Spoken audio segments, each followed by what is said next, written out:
Hello, this is Paul Dreblow on Living History TV. Tonight I'm speaking to learned student Eloise Dreblow, who will be talking to us about her homework, Interesting Aspects of Singapore's History. So Eloise, can I ask you what you've chosen to talk about? I've chosen to talk about the Japanese invasion of Singapore in 1942. Why have you chosen this topic, Eloise? I was inspired by two recent things that I have witnessed. One was the T90 celebration video, which highlighted the first headmistress imprisonment at Changi Prison, and the second was the war memorial ceremonies in the UK in November of the last year. My family and I visited Kranji War Memorial at that time, and my father explained the story of my grandmother's Uncle Denton. Interesting, Miss Dreblow. Can you please give me some background as to why the Japanese invaded Singapore? At the time of the invasion in 1942, Malaya, now known as Malaysia and Singapore, was a part of the British Empire. Malaya was known for its rich natural resources.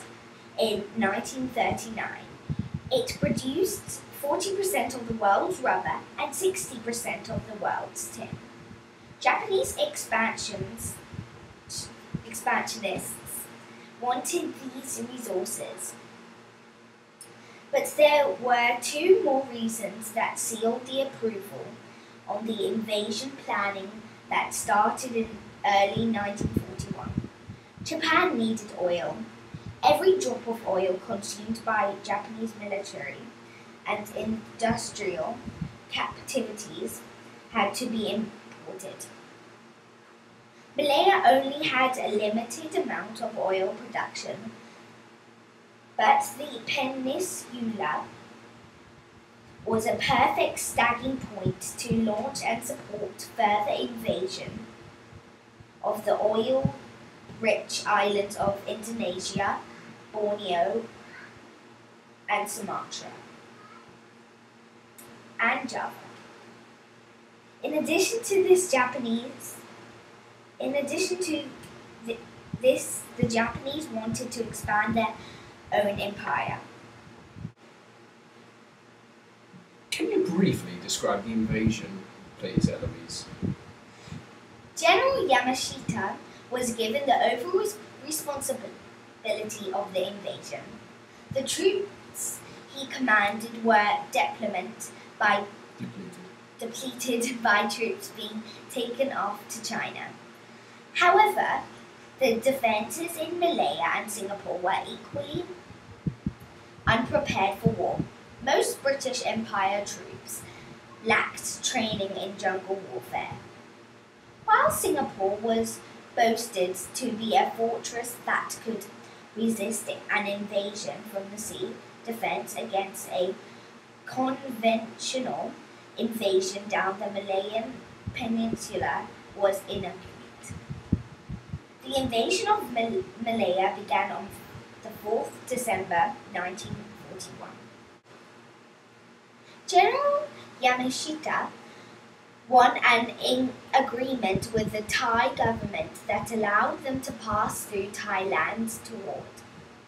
On the same day, 8th December, that Japan bombed Pearl Harbor, they also sent their first air raid on the city of Singapore, resulting in 61 deaths. Japanese troops originally fought an inferior in jungle warfare, continued to surprise British troops as they moved quickly down the peninsula. Part of the Japanese secret was bicycles, providing Japanese soldiers great mobility in the rubber plantations. On the 1st of February 1942, the Japanese reached Singapore Island after overrunning British, Australian, and Indian troops. On the 5th of Feb, a small force commanded by Yamashita attacked the island of Pulau Ubin on the east, but the main attack was to come on 8th of Feb, with the landing of troops on Singapore's northwest coast. Australian troops successfully fought off initial landing attempts, but they retreated unnecessarily amidst the confusion of battle, and were routed on 10th of Feb. They retreated further into the city and turned on its citizens, stealing food and liquor. By the time Japanese tanks were also in Singapore in force, first routing Indian troops at the hills of Bukit Timah, they denying a successful counter-attack by British Brigadier Kurtz. While RAF fighter pilots successfully downed several Japanese bombers. Early in the assaults, most of them were destroyed in dogfights by the superior Zero fighters. Singapore citizens continued to evacuate the city by boat, but many faced attacks by Japanese fighter planes.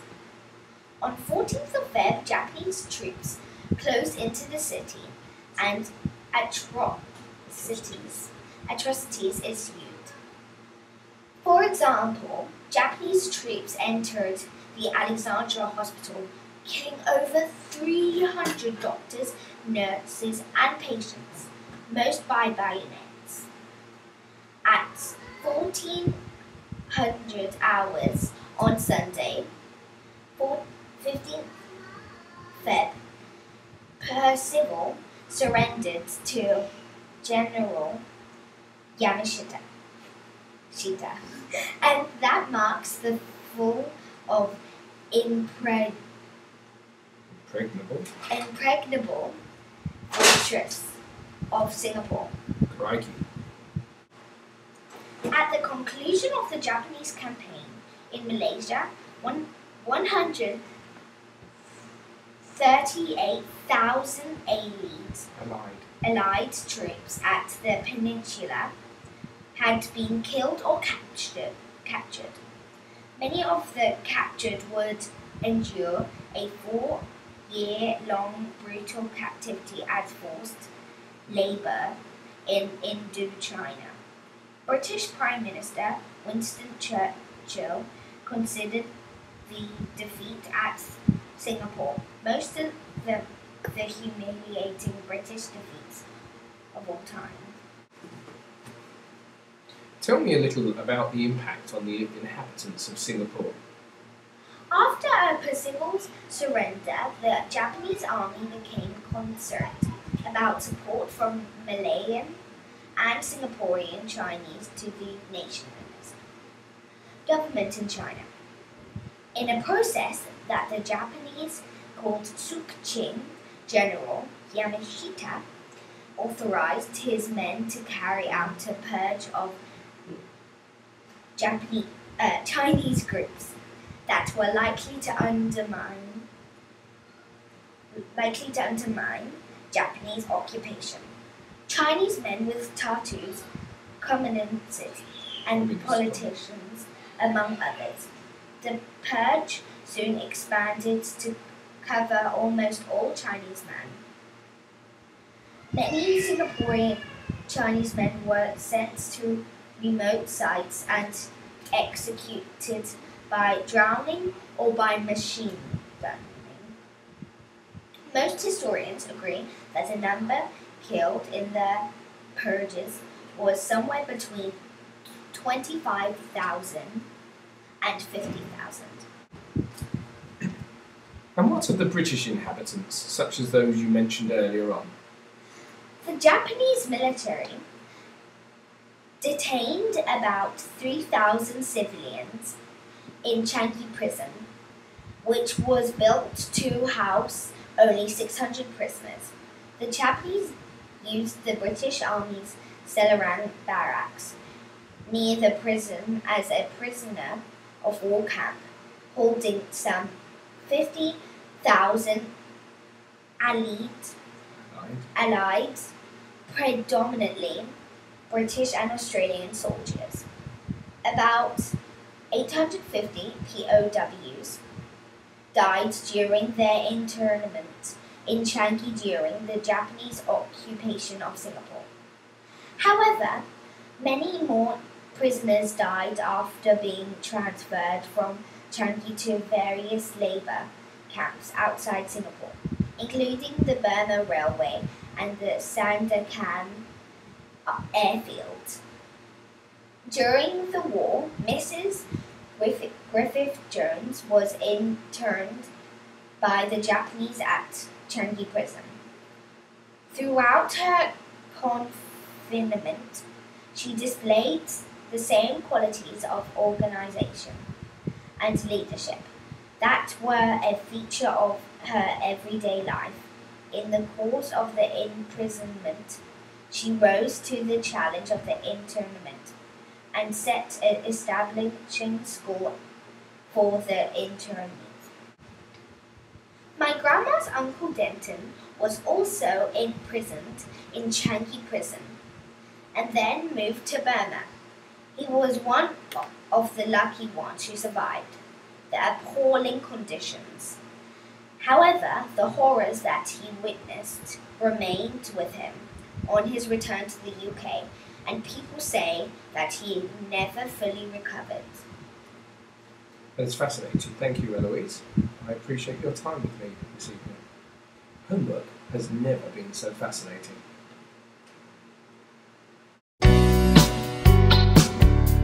Trouble